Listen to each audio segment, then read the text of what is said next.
Hello everyone, myself Misha Shatabdidhar, and today in this video I am going to discuss with you about file systems in operating system.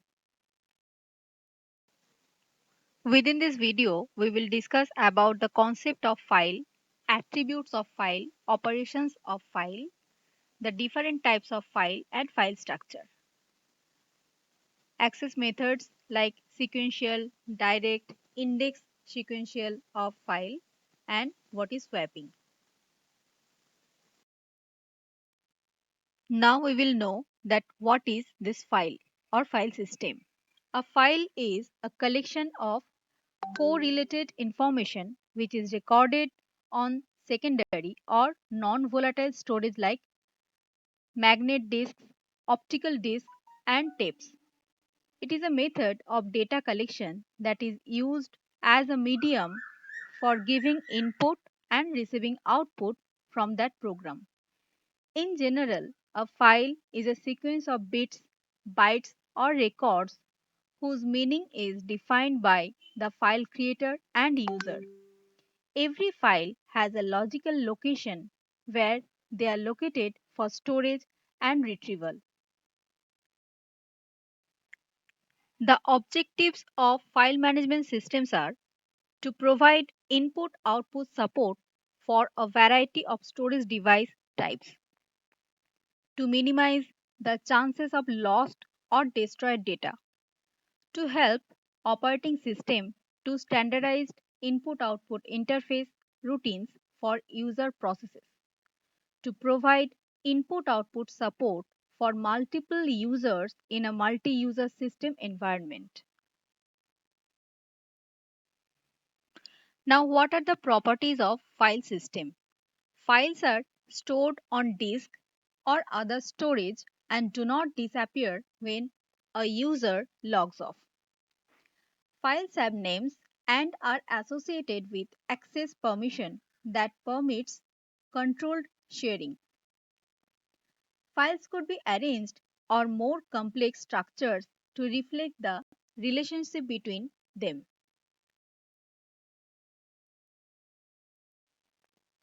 File structure needs to be predefined format in such a way that an operating system understands. It has an exclusively defined structure which is based on its type.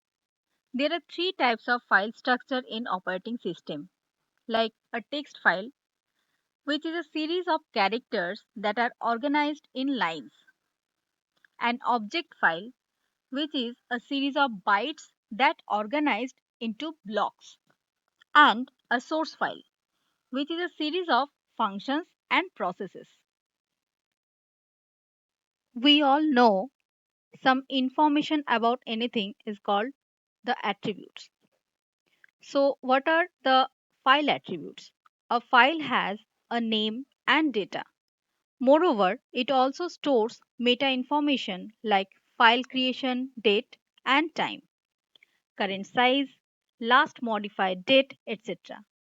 All this information is called the attributes of a file system. Some important file attributes used in operating systems are name, which is the only information stored in a human readable form, identifier, where every file is identified by a unique tag number within a file system known as an identifier. Location points to file location on device. Type, this attribute is required for systems that support various types of files. Size, attribute used to display the current file size. Protection, this attribute assigns and controls the access rights of reading, writing, and executing the file. Time, date, and security. It is used for protection, security, and also used for monitoring. Now, what is the meaning of file type? It refers to the ability of the operating system to differentiate various types of files like text files, binary and source files. However, operating systems like MS-DOS and Unix has some types like character special file, ordinary file, directory file, special files. Now, what are the character special file? It is a hardware file that reads or writes data character by character, like mouse, printer, and more. And what is this ordinary files? These types of files stores user information. It may be text, executable programs, and databases. It allows the user to perform operations like add, delete, and modify. Next one is next one is directory file. Directory contains files and other related information about those files. It's basically a folder to hold and organize multiple files. And what are the special files? These files are also called device files. It represents physical devices like printers, disks, networks, flash drive, etc. Now, what are the functions of file? Create file, find space on disk, and make an entry in the directory. Write to file requires positioning within the file. Read from file involves positioning within the file. Delete directory entry, regain disk space.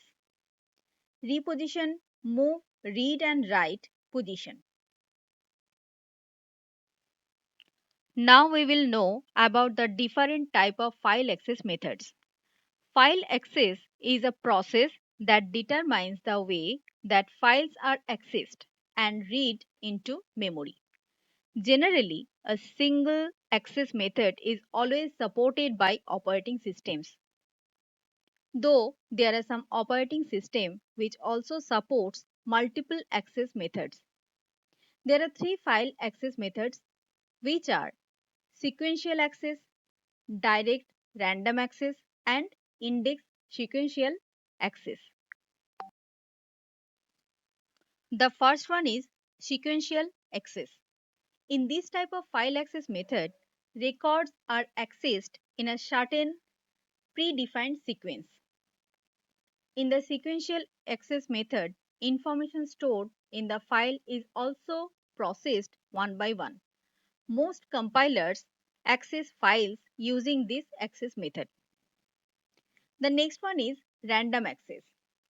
The random access method is also called direct random access. This method also accessing the record directly. Each record has its own address on which can be directly accessed for reading and writing. And the last one is index sequential access. This type of accessing method is based on simple sequential access. In this access method, an index is built for every file with a direct pointer to different memory blocks. In this method, the index is searched sequentially and its pointer can access the file directly. Multiple levels of indexing can be used to offer greater efficiency in access. It also reduces the time needed to access a single record. Now we will learn a very important thing, that is what is swapping. Swapping in operating system.